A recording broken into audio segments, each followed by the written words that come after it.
जी, अब तक जो हमने प्रॉब्लम्स किए हैं, प्रॉब्लम्स क्या थे कि हमने ऑब्जेक्टिव फंक्शन फाइंड करना था, ऑप्टिमम या मिनिमम, मैक्सिमम या minimum, draw the corner points, find FS feasible solution space, find corner points of the feasible solution space, find the optimal point, उनमें से कौन सा, from the corner points pick करके अपना प्रॉब्लम हम finish कर देते थे। ये थे हमारे स्टेप्स। अभी तक हमें कोई हर्डल नहीं आई, हमने स्टार्ट किया और करते करते हम अपने टारगेट तक जो है वो हम पहुंच गए। टारगेट तक हम जो है ना वो हमने टारगेट अचीव कर लिया। अब प्रॉब्लम सिंपल नहीं है, रास्ते में मुश्किलात आ गई। स्ट्रेट फॉरवर्ड जहां से चले थे, पहुंचते पहुंचते रास्ते में मुख्तलिफ सिचुएशन फेस करनी पड़ रही हैं जो कि पहले नहीं थी। मुश्किलात आ गई, प्रॉब्लम्स आ गए। कौन कौन से? सोल्यूशन इनफिजिबल हो गया। चले पहले तो देखते हैं कि इनफिजिबल सोल्यूशन क्या था। पहला स्टेप है फिजिबल सोल्यूशन फाइंड करना और उसके कॉर्नर पॉइंट्स फाइंड करना।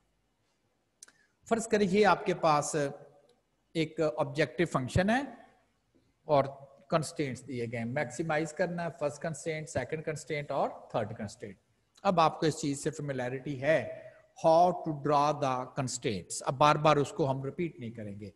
मतलब फर्ज करें ये मैंने क्या लिखा हुआ है, इसमें मैंने x को जब 0 पुट किया यहां पर, तो y जो आ गया वो 3 आ गया, y 3 आ गया। और जब y को 0 पुट किया यहां पर, तो x जो था वो 6 आ गया। ठीक है ना, इस तरह से मैंने सारे कंस्ट्रेंट ड्रॉ कर दिए। तो ये कंस्ट्रेंट ड्रॉ किया। अच्छा, अगर आप यहां पर टेस्ट सोल्यूशन लेते हैं 0 0 0 प्लस 0 लेस देन और इक्वल टू 6, तो 0 0 जब टेस्ट सोल्यूशन लेंगे लेस देन और इक्वल टू 6 आएगा, तो इसका मतलब डायरेक्शन डाउनवर्ड।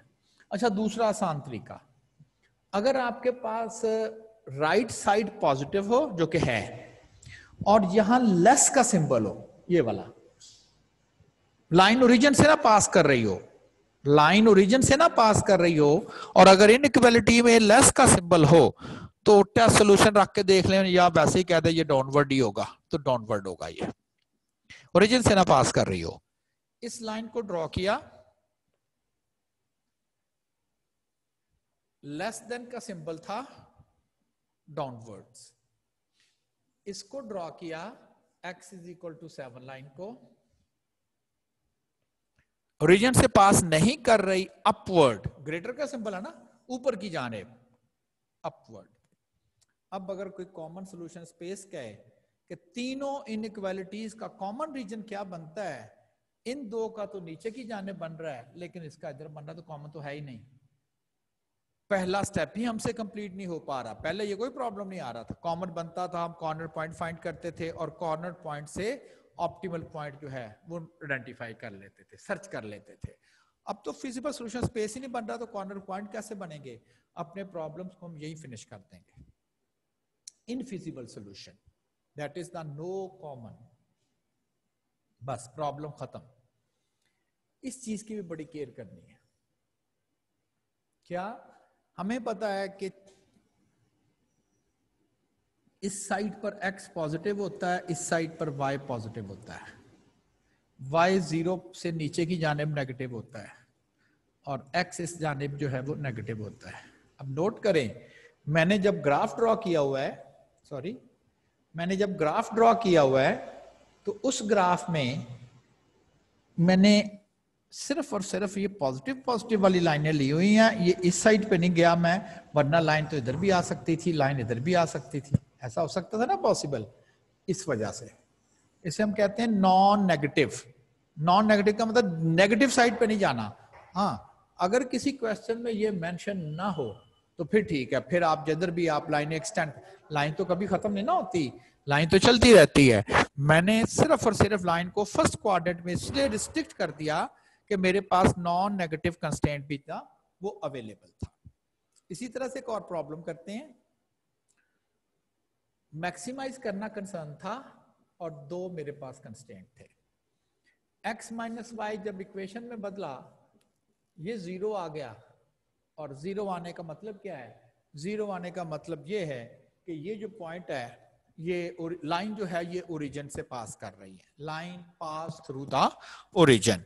और आपको पता है कि जब ओरिजिन से पास करती हैं तो एक तो 0 0 पॉइंट आता ही आता है, और दूसरा पॉइंट हम अपनी मर्जी से कुछ ले लेते हैं, लाइक x को 1 कर दे तो y भी 1 नहीं आएगा, तो पॉइंट x को 1 किया तो y भी 1 आ गया, इसलिए मैंने ये पॉइंट 2 लिया। आप 2 2 भी ले सकते हो, पॉइंट 2 लेंगे तो 2 ही आएगा, पॉइंट यहाँ आ जाएगा, लेकिन लाइन जो है उसमें से पास करती हुई जो है वो सेम ही गुजरेगी, चाहे आप 1 1 पॉइंट ले ले या आप 2 2 पॉइंट ले ले। इसी तरह से नेक्स्ट कंस्ट्रेंट को भी ड्रॉ करें, नेक्स्ट कंस्ट्रेंट भी ड्रॉ किया, नेक्स्ट कंस्ट्रेंट जब ड्रॉ किया है तो उसकी डायरेक्शन ये बन गई। अच्छा, इसकी जब आपने डायरेक्शन ली तो अपवर्ड। अब आप कहेंगे जी यहां तो लेस का सिंबल था, आपने तो कहा था कि जब लेस का सिंबल हो तो डाउन करते हैं, आपने अप कर दिया है। एक बात मैंने साथ और कही थी, राइट साइड क्या होनी चाहिए, right side must be positive होनी चाहिए, ये पॉजिटिव होनी चाहिए। अच्छा, अगर फर्ज करें आपको राइट साइड पॉजिटिव करनी हो तो क्या करें, माइनस के साथ इसे मल्टीप्लाई कर दे। माइनस करने से इनइक्वालिटी की डायरेक्शन बदलती है, माइनस करने से इनइक्वालिटी की डायरेक्शन बदल जाती है। इस तरह से अब कौन सा सिंबल आ गया, ग्रेटर देन, तो इसलिए मैंने इसको भी ड्रॉ लाइन करेंगे यही होगी, आप इसको ड्रॉ कर लें, इसको ड्रॉ कर लें, लाइन यही बनेगी लेकिन उसकी डायरेक्शन अपवर्ड। तो इस चीज का ख्याल करना है कि राइट साइड पे नेगेटिव साइन हो तो -1 से मल्टीप्लाई करते हैं, -1 फर्ज करें ये 8 लिखा हुआ है, ग्रेटर देन और इक्वल टू 7 है, बिल्कुल ठीक है। अगर आप इधर -1 से मल्टीप्लाई कर दें और इसकी डायरेक्शन ना बदले तो ये तो स्टेटमेंट ही गलत हो गई। -8 -7 से बड़ा नहीं होता। अब अगर इधर आप इसकी डायरेक्शन बदलोगे तो अब ये स्टेटमेंट सही हो गई, ठीक है ना। तो माइनस साइन मल्टीप्लाई करने से इनइक्वालिटी अपनी डायरेक्शन चेंज करती है। अब इसके बाद नजर ये आ रहा है फॉर द टाइम बीइंग कि ये वाला कॉमन है, ये वाला दिस वन, ठीक बात है। उस वक्त अगर ये इनइक्वालिटी कंस्ट्रेंट ना होता, फिर हमने कहना था जिधर पूरी जाके जहां कॉमन बनता देखेंगे, लेकिन क्योंकि ये इनइक्वालिटी कंस्ट्रेंट यहां पर इंप्लीमेंट है, हमने सिर्फ और सिर्फ x की पॉजिटिव साइड देखनी है, y की पॉजिटिव साइड देखनी है, और यहां पर देखना है कि कौन सा कॉमन बनता है। तो यहां तो कोई कॉमन नहीं है, तो ये एक्चुअली कॉमन नहीं है, बल्कि इसका भी वही प्रॉब्लम है कि there is infeasible solution. Infeasible solution mean no common solution, कोई ऐसा रीजन है ही नहीं जो दोनों की दोनों इनइक्वालिटीज को जो है वो पूरा कर रहा है। तो ऐसा कोई सॉल्यूशन जो है वो एग्जिस्ट ही नहीं कर रहा कि दोनों की दोनों इनइक्वालिटीज को जो है वो फुलफिल करे या दोनों की दोनों इक्वालिटीज को वो कॉमन करे, ठीक है जी। अब आगे होना ही नहीं प्रॉब्लम ने, कॉमन रीजन नहीं आ रहा, कॉर्नर पॉइंट्स नहीं आ रहे, तो ऑप्टिमल पॉइंट तो कॉर्नर पॉइंट में से निकलना था, तो आ ही नहीं रहा। नेक्स्ट है, नेक्स्ट प्रॉब्लम क्या है, चले मैं पहले हम देख लेते हैं हमने क्या किया। हमने इनफिजिबल सॉल्यूशन को देख लिया, क्या है कि जी कॉमन सॉल्यूशन स्पेस ही नहीं बनेगा, तो नेक्स्ट क्या करना, कुछ भी नहीं और प्रॉब्लम खत्म। मोर than one optimal solution, optimal solution पहले बनाएंगे फिजिबल सॉल्यूशन, वो पूरा रीजन बनेगा, फिर हम कॉर्नर पॉइंट ढूंढेंगे, वो पॉसिबल सॉल्यूशन होंगे, और उनमें से एक पॉइंट ऐसा होगा जो हमारे ऑब्जेक्टिव को भी सेटिस्फाई कर रहा होगा, उस कॉर्नर पॉइंट को हम कहेंगे ये ऑप्टिमल पॉइंट आ गया। कभी एक से ज्यादा ऑप्टिमल पॉइंट आ जाते हैं, कभी एक से ज्यादा ऑप्टिमल पॉइंट जो हैं वो भी एग्जिस्ट पॉसिबली जो है वो कर सकते। तो इसमें जो कॉर्नर पॉइंट्स हैं, हो सकता है कि आप कहें जी 3 कॉर्नर पॉइंट या 2 कॉर्नर पॉइंट दोनों आपका ऑब्जेक्टिव सॉल्व कर रहे हैं, तो ठीक है, फिर दोनों सॉल्यूशन हो गए। तो पहला सिचुएशन थी, पहले प्रॉब्लम किए उसमें एक सॉल्यूशन एग्जिस्ट कर रहा था, ये प्रॉब्लम किया उसमें सॉल्यूशन एग्जिस्ट ही नहीं कर रहा, और ये वो प्रॉब्लम है जिसमें मोर देन वन सॉल्यूशन एग्जिस्ट कर रहे हैं, तो हो सकते हैं। अब ये कैसे पता चलेगा कि जी एक से ज्यादा सॉल्यूशन हो रहे हैं या नहीं हो रहे हैं। लाइक हमने जो पहली एग्जांपल की थी, फर्ज करें यही वाली अगर हम मैं डिस्कस करूं और आपसे पूछूं कि इसमें जो ऑब्जेक्टिव फंक्शन वैल्यूज है कहां मैक्सिमम ये था मिनिमम, यस ये मिनिमम प्रॉब्लम है, तो ये मिनिमम है, इससे 2800 से कम है नहीं, ठीक है ना। मैक्सिमम की बात करें तो ये मैक्सिमम है, फर्ज करें ये भी 2800 हो जाता, अब ये भी और ये भी दोनों मिनिमम है, तो ये दोनों ही सोल्यूशन आ जाने थे, दोनों ही आ जाने थे। जैसे मैं कहूंगा 2 और 8, 6 और 4 में से कौन 10 बनाता है, तो दोनों बनाते 10, दोनों ही 10 बना सकते हैं। तो मोर देन वन ऑप्टिमल सोल्यूशन भी हो सकता है। हमें पहले मसला नहीं आया था, अब अगर आएगा तो ये मसला नहीं है, बस डिसीजन क्या करना जी, किसके हक में करना, किसी के हक में नहीं, दोनों को ही सोल्यूशन कहना है, दोनों को ही सोल्यूशन कह सकते हैं। कहते हैं यार ये मसले का क्या हल है, कहता जी 2-3 हल है, कहते हैं ना हम लोग, कभी कहते हैं इस मसले का एक ही हल है, एक ही वाहद, इस तो अलावा कोई हल नहीं, यूनिक सोल्यूशन, इस मसले का कोई हल नहीं, इनफिजिबल सोल्यूशन, इस मसले के बहुत सारे हल है। 3 स्टेटमेंट बोल रहे हैं ना मैं, एक हल है, वाहद सोल्यूशन है, यूनिक सोल्यूशन है, इस no solution is possible other than that.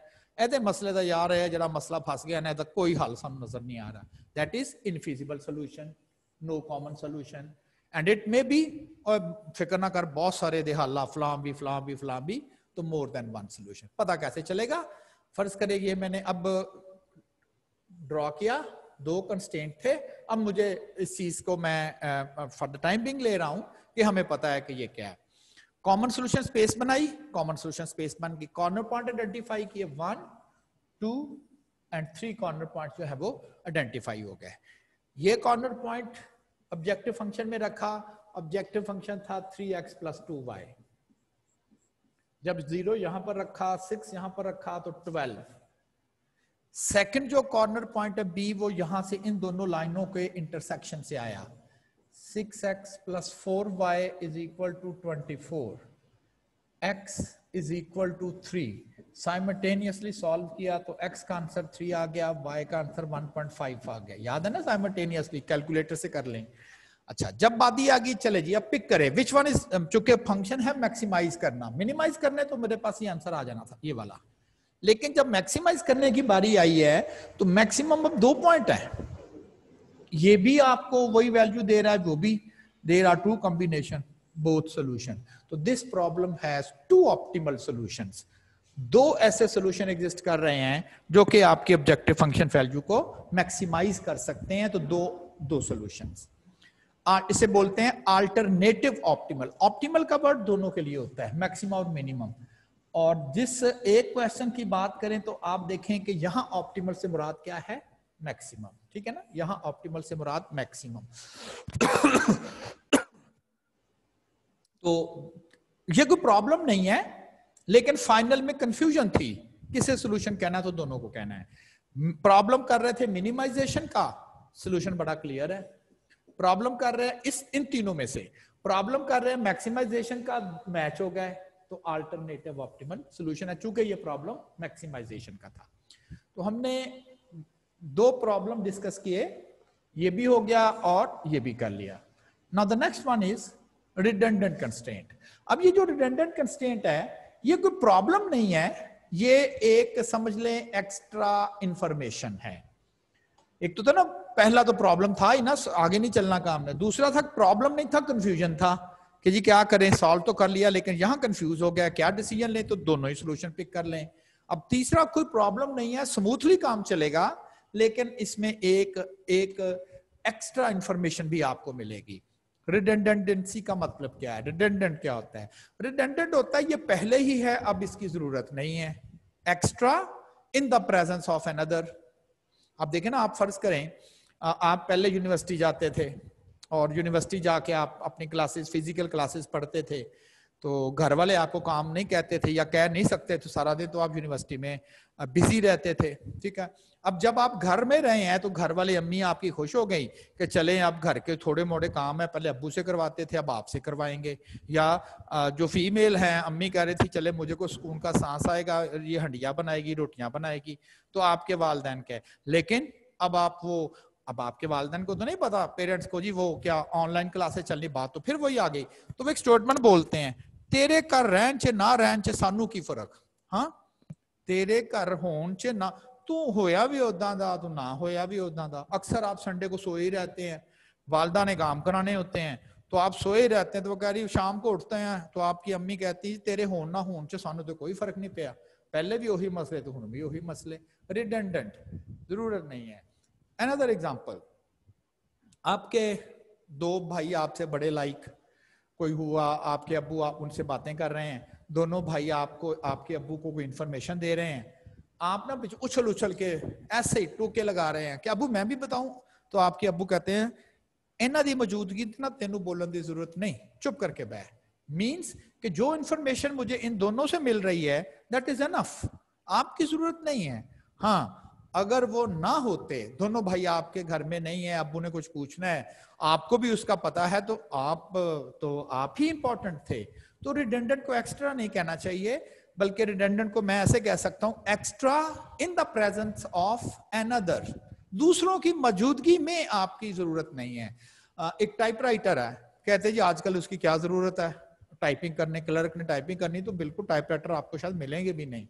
एक दफ्तर में गए, उसने कहा ये टाइपराइटर मेज पर रखा, चलो उठा के बाहर फेंको, ये तो एक्स्ट्रा है। क्लर्क आया, उसने कहा जी मेरा टाइपराइटर इधर पड़ा था, आपने कहा जी कि मैंने तो उठा के बाहर फेंक दिया, वो एक्स्ट्रा था। वो कहता भाई मेरे पास कंप्यूटर नहीं है, मैं टाइपिंग कहां से करूंगा, तो उसके लिए तो फिर वाकई टाइपराइटर एक्स्ट्रा नहीं है। हाँ, ये कह सकते हो in the presence of computer in your office this typewriter is extra, there is no need for it। वो आप जरूर कह सकते हो कि इसकी मौजूदगी में आपको जो है वो जरूरी नहीं है कि आप लोग इसको जो है वो कर सको। तो इस तरह से extra but in the presence of N other.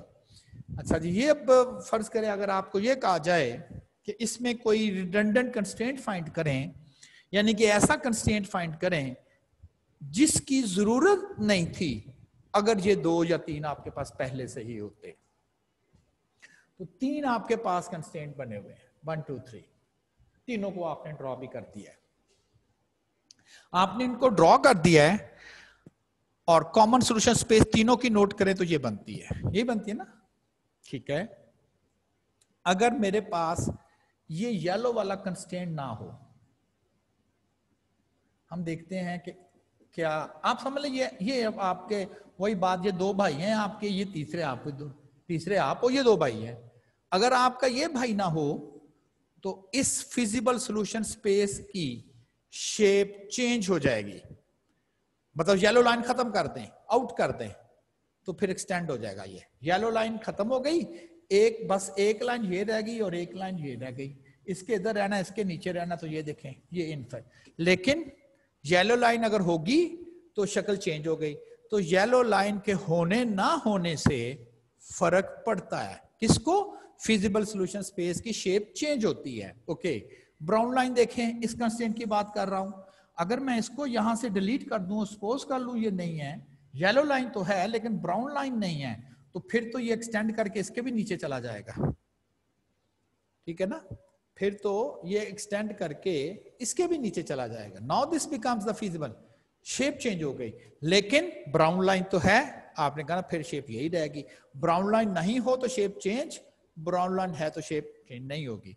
What about this red line, maroon line, maroon constant, ये वाला है, ये वाला कांस्टेंट है, x इज इक्वल टू 25 वाला। अगर ये ना हो, अगर ये ना हो तो फिर भी सॉल्यूशन स्पेस यही रहना है। आप कहेंगे अगर हो तो फिर भी यही रहना है, इसके होने ना होने से वही, आपके होने ना होने से कोई फर्क नहीं पड़ता। तो ये कंस्ट्रेंट रखें या ना रखें, सॉल्यूशन स्पेस की सेहत पर किसे कहते हैं ना, कोई फर्क नहीं पड़ रहा।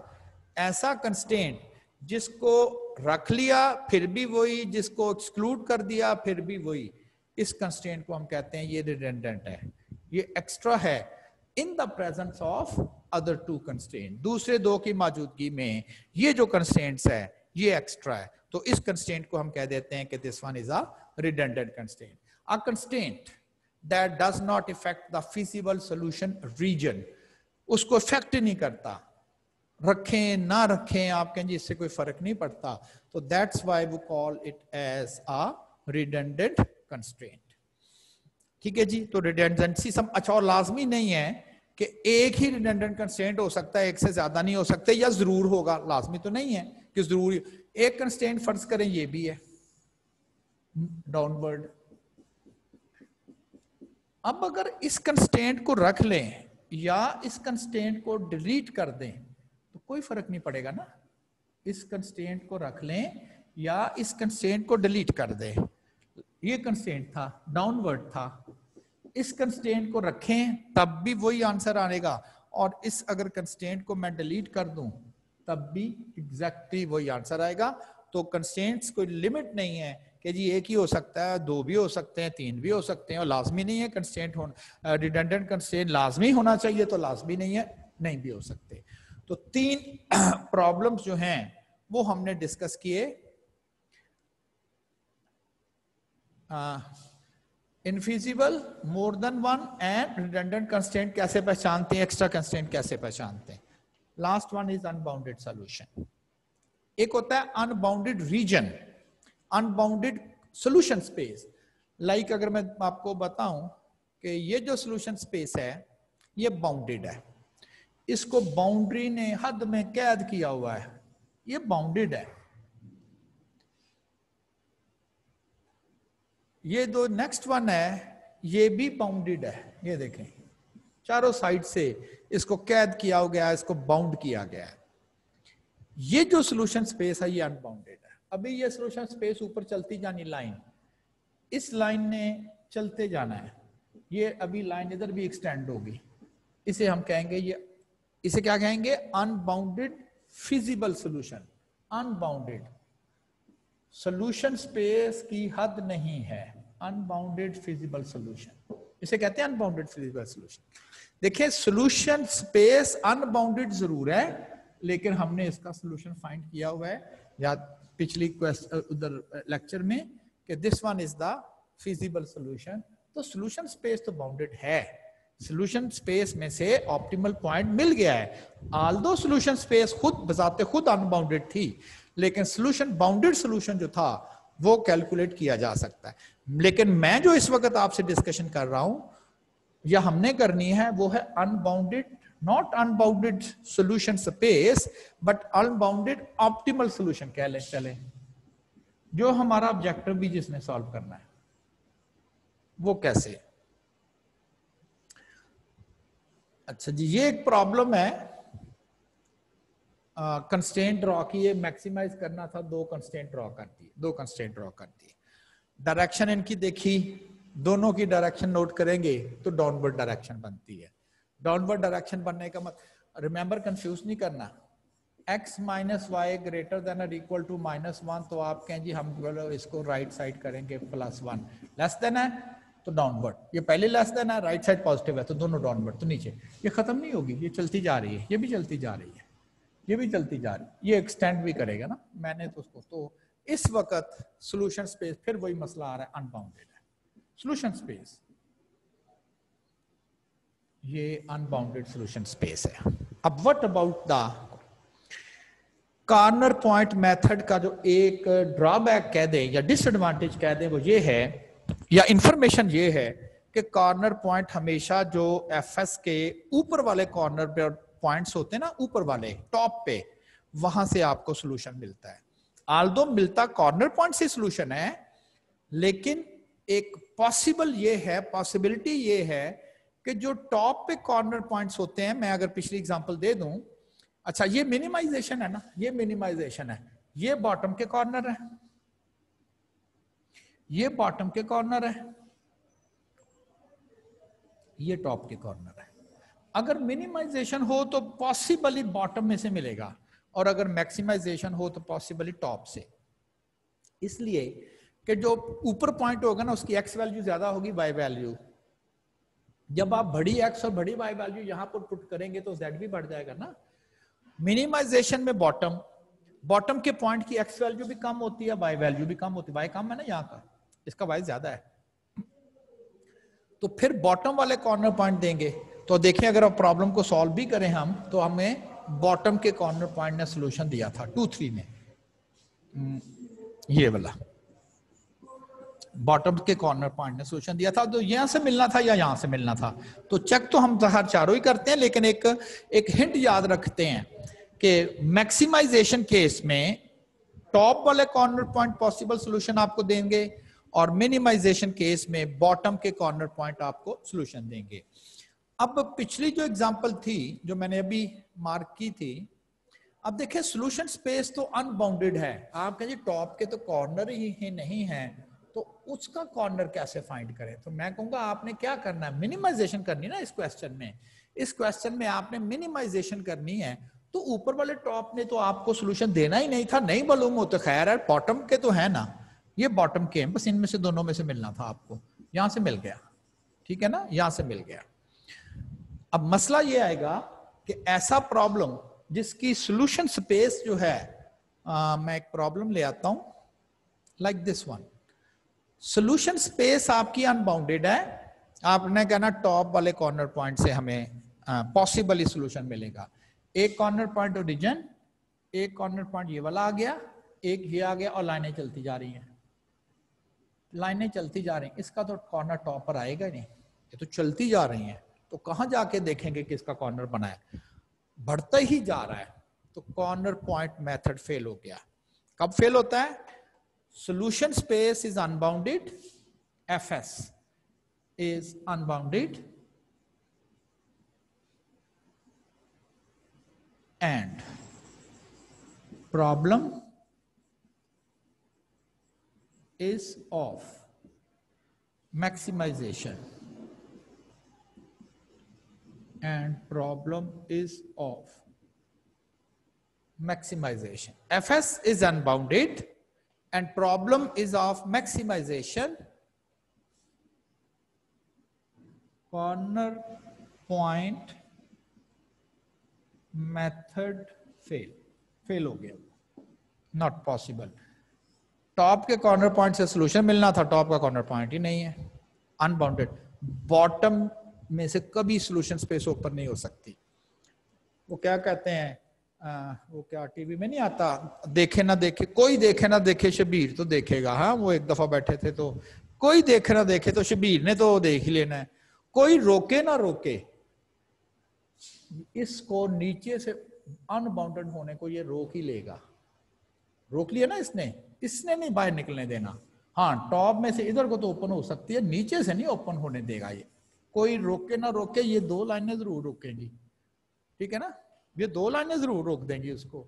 तो नीचे वाली साइड से एफएस अनबाउंडेड हो ही नहीं सकती, और हमें मिनिमाइजेशन केस में बॉटम वाले पॉइंट से, कॉर्नर पॉइंट से सॉल्यूशन मिलना था, अनबाउंडेड नीचे से हो नहीं सकती, तो इसका मतलब है मिनिमाइजेशन में हमें कोई इशू नहीं आएगा।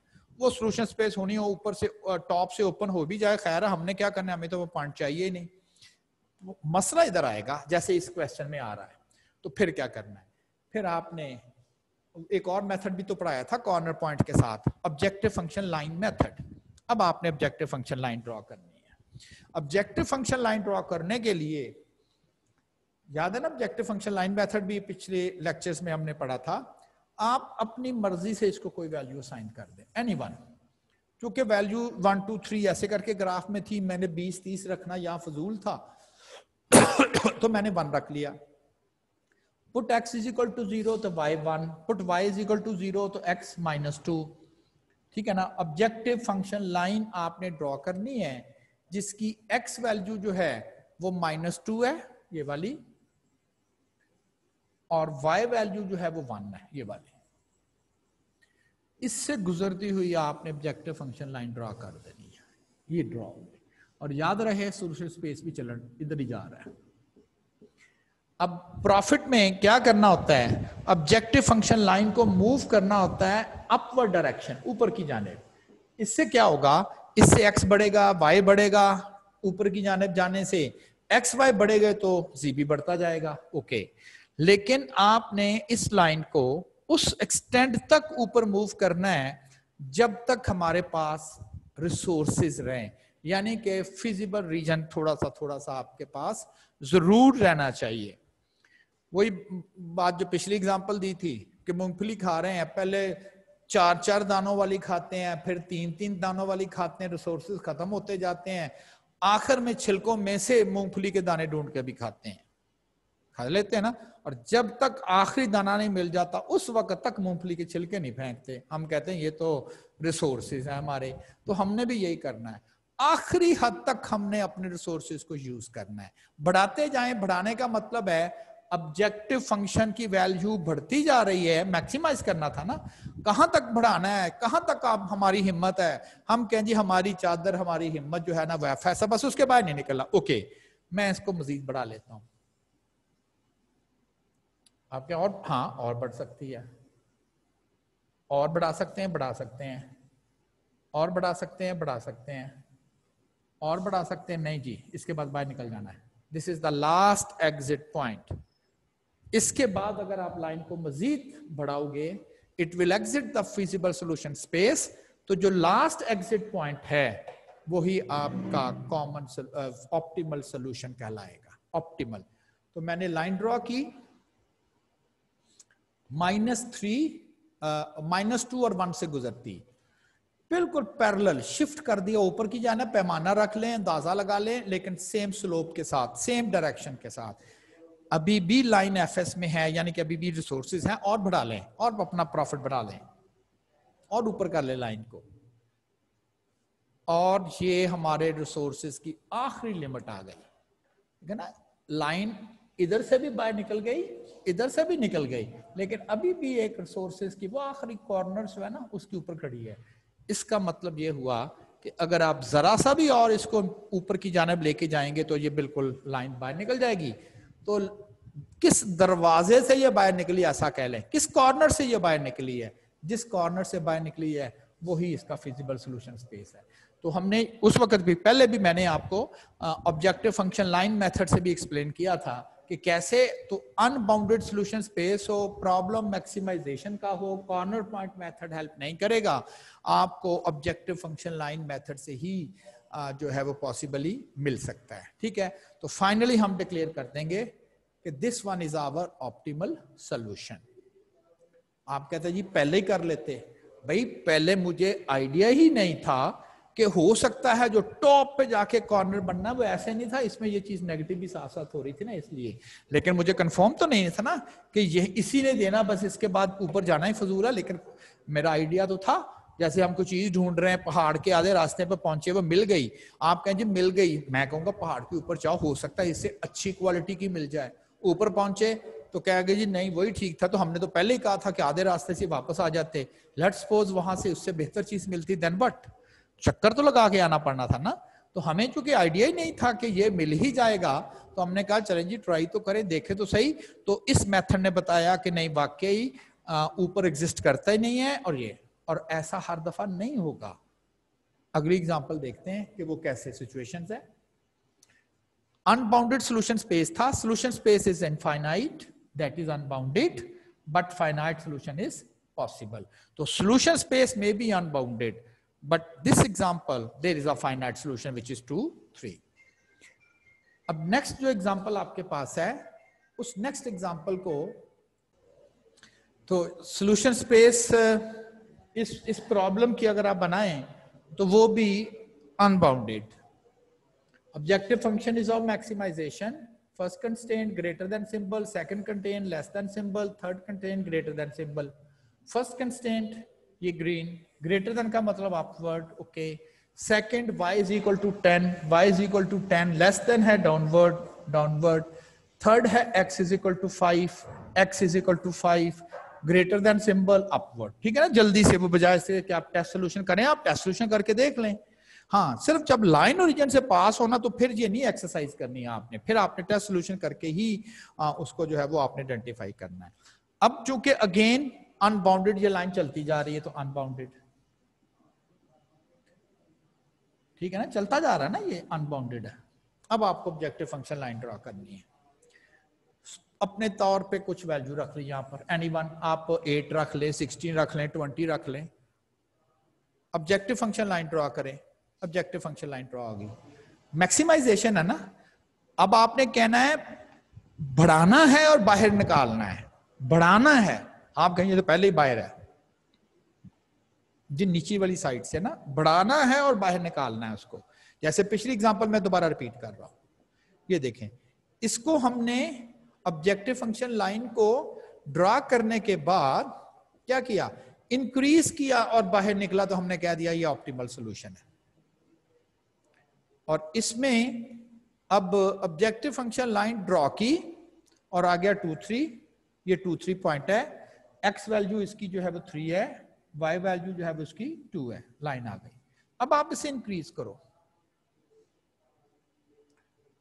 अभी तो आपने रिसोर्सेज यूज, हाँ अब रिसोर्सेज यूज करना शुरू कर दिए और इंक्रीज करते जाए, डायरेक्शन ही बदलनी है आपने, और इंक्रीज कर सकते हैं। आप कहें अभी भी एफएस के अंदर ही है, ओके रुक गए, और इंक्रीज करें ना, और भी हो सकता है दिस वन, और इंक्रीज करें, और इंक्रीज करें, और इंक्रीज करें, ये तो कभी भी एफएस से बाहर नहीं निकलेगी, जो मर्जी कर ले, क्योंकि लाइन तो खत्म नहीं ना होती, तो लाइन का कुछ पोर्शन इधर आना ही आना है, और एफएस भी इधर बढ़ता जा रहा है, लाइनें भी इधर ही जाती जा रही हैं। अब आप कहेंगे अनबाउंडेड सॉल्यूशन, सैंपल स्पेस भी अनबाउंडेड है और अब सॉल्यूशन भी अनबाउंडेड है, तो लाजमी तो नहीं है कि सैंपल स्पेस अगर अनबाउंडेड होगी तो सॉल्यूशन जरूर अनबाउंडेड ही होगा। पिछली एग्जांपल देख ली, सॉल्यूशन स्पेस अनबाउंडेड जरूर थी लेकिन सॉल्यूशन एग्जिस्ट कर रहा था, बाउंडेड था। बाउंडेड का मतलब पता है, बाउंड्री हद पता जी, ये वाला अनबाउंडेड, कोई हद ही नहीं, लिमिट ही नहीं, अनबाउंडेड सॉल्यूशन। नॉर्मली ऐसा होता नहीं एलपी प्रॉब्लम में कि आपके पास रिसोर्सेज अनलिमिटेड हों, अनलिमिटेड, फिर तो जरूरत ही नहीं है। आप कहें जी ठीक है, जितना जितना गुड़ डालते जाओगे उतना ही मीठा होता जाएगा, कभी गुड़ कितना जी कहते खत्म ही नहीं होगा, तो ठीक है डालते जाओ मीठा होता जाएगा, खत्म ही नहीं होगा। लेकिन रूटीन में टेक्निकली ऐसा होता नहीं है। इसका मतलब क्या होता है, इसका मतलब होता है आपने ना प्रॉब्लम पुअरली डिजाइन किया हुआ है, आपने प्रॉब्लम जो है वो पुअरली डिजाइन किया हुआ है, यानी कि ठीक तरह से कंस्ट्रेंट आपसे नहीं लग सके, जबकि ऐसा होता नहीं है। ये इसी तरह की बात है कि आप घर में सोते रहते हैं, आपके पेरेंट्स चाहते हैं कि उनके बच्चे पढ़ें लेकिन आप सोते रहते हैं, तो आप अपने अब्बू को कहते हैं कि अब्बू आप हमारे ऊपर कोई कंस्ट्रेंट लगा दें, चले रिस्ट्रिक्शन कहते हैं ना, तो पाबंदियां लगेंगी, रिस्ट्रिक्शन पाबंदियों को कह रहे हैं ना, आप अब्बू हमारे ऊपर कोई पाबंदी लगा दें, रिस्ट्रिक्शन लगा दें, इंशाल्लाह हम उन पाबंदियों के मुताबिक ही आपकी बात पर अमल करेंगे। ओके, आपके वाले साहब कहते हैं यार सोना कम करो, आप कहें चले अब्बू कुछ तो लिमिट लगा देना, तो वो कहते हैं कि तुमने पूरे दिन और रात में, यानी कि दिन और रात मिला के पूरे दिन और रात में तुमने जो सोना है, जाहिर सोना भी तो है ना, 24 घंटे से ज्यादा नहीं सोना। आपके अब्बू ने ये रिस्ट्रिक्शन लगा दी कि पूरे दिन रात में सो लो, कोशिश करो कि पढ़ो भी लेकिन सोना भी तो जरूरी है, तो रिस्ट्रिक्शन लगा दी। क्या लगाई कि 24 घंटे से ज्यादा नहीं सोना पूरे दिन रात में, आपने जो मर्जी करो, जितना मर्जी सो, 2 घंटे 4 घंटे 6 घंटे 10 घंटे सोते रहो, उठो ही ना, 24 घंटे सो। आपने कहा अब्बू आपकी बिल्कुल हदायत के मुताबिक, आपकी दी हुई रिस्ट्रिक्शन के मुताबिक मैंने अपना ऑब्जेक्टिव अचीव कर लिया, मैं सोते रहा, तो बिल्कुल ठीक है। ये कुछ उसी तरह की बात, तो आपने अब्बू ने ये कहना ही ठीक नहीं था ना, मतलब प्रॉपरली आपके ऊपर रिस्ट्रिक्शन ही नहीं वो लगा पाए। तो इसी तरह से होता है कि अनबाउंडेड सॉल्यूशन का टेक्निकली मतलब ये है, सॉल्यूशन तो है, सॉल्यूशन मिलना है एफएस से, तो एफएस तो बन गई है। हाँ, आपका जो ऑप्टिमल सॉल्यूशन इस वक्त ये कह रहा है कि because you have unlimited resources, move whatsoever, जितना आप ऊपर की जानिब मूव कर सकते हो, आप ऊपर की जानिब जो है वो मूव करके अपना ऑब्जेक्टिव फंक्शन जो है वो इंप्रूव कर सकते हो। तो 4 खत्म, दैट्स फिनिश, और कह दिया unbounded solution, solution is unbounded now, क्योंकि ये तो बाहर नहीं निकलेगी। Common region is bounded and objective function line will never exit the solution space, so then we can call it unbounded solution. तो 4 problem, infeasible solution, more than one common solution, redundant constraints and unbounded solution. जी हमारे ये सारे के सारे problem जो है वो कंप्लीट हो गए। अच्छा, ये जो आपके पास ग्राफिकल मेथड है, स्टार्ट एलपी का सॉल्यूशन इसी से ही हुआ, ग्राफिकल मेथड से ही उन्होंने कहा कि जी पहले एफएस ढूंढे, फिर आइडिया आया, या आइडिया नहीं सॉल्यूशन किसी ने दिया कि जी आप एफएस बना लें, को 4-5 कंस्ट्रेंट्स आपने लगाए हुए हैं, एक इधर को लगा हुआ है, एक इधर को लगा हुआ है, एक ऐसे करके लगा हुआ है, एक इधर को लगा हुआ है। तो ये वाला फर्ज करें एक ये कॉर्नर, एक ये कॉर्नर, एक ये कॉर्नर, एक ये कॉर्नर, एक ये कॉर्नर, और ये वाला आपका फिजिबल सॉल्यूशन स्पेस। ठीक है ना? तो कॉर्नर पॉइंट विजिट करेंगे आप, एक एक कॉर्नर को विजिट करेंगे और आपको अपना ऑब्जेक्टिव मिल जाएगा। ये बन गया एफएस, ये बन गया कॉर्नर पॉइंट्स, और इन चारों में से कोई एक आपका ऑप्टिमल पॉइंट, ऑप्टिमल पॉइंट। एक एक कॉर्नर विजिट किया। लेकिन ग्राफिकल प्रेजेंटेशन जब हमने डेटा की करनी है, ग्राफिकल सॉल्यूशन जब हमने देखना है कि जी कैसे ग्राफिकल सॉल्यूशन हमने फाइंड करना है, ये सिर्फ और सिर्फ उस वक्त पॉसिबल है when there are only two decision variables. decision variables, सिर्फ दो decision variables हों, एक को एक्स एक्सिस पे ले ले और एक को वाई एक्सिस पे। आपके पास 3 प्रोडक्ट एक कंपनी बना रही थी, 4 रुपये प्रॉफिट होता था X1 के 1 यूनिट से, 6 रुपये प्रॉफिट होता था X2 के 1 यूनिट से, और 12 रुपये प्रॉफिट होता था X3 के 1 यूनिट थे। मैंने XY की बजाय अब यहाँ X1, X2, X3 रख दिया। चले यहाँ तो X1 कर लिया, यहाँ X2 कर लिया, what about the third one? इसको कहाँ रखेंगे?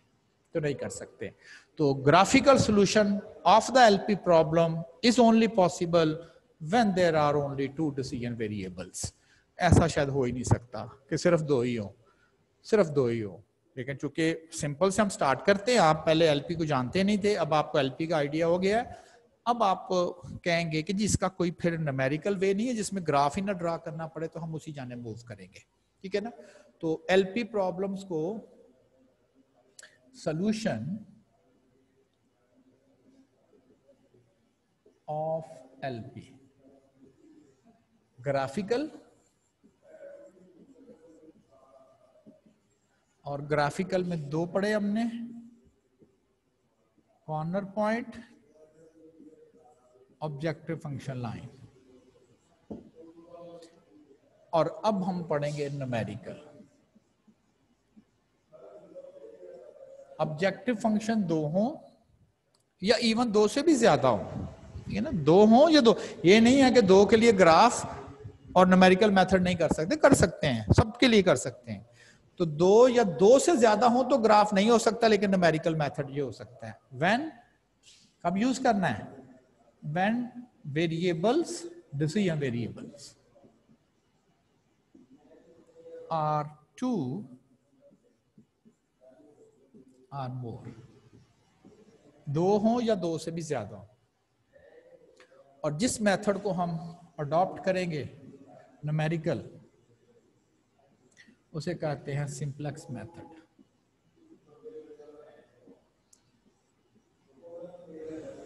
तो simplex method is a numerical way of finding the optimal solution. Actually बिल्कुल ये ग्राफ से ही आइडिया लिया, ग्राफिकली ही आइडिया लिया गया था।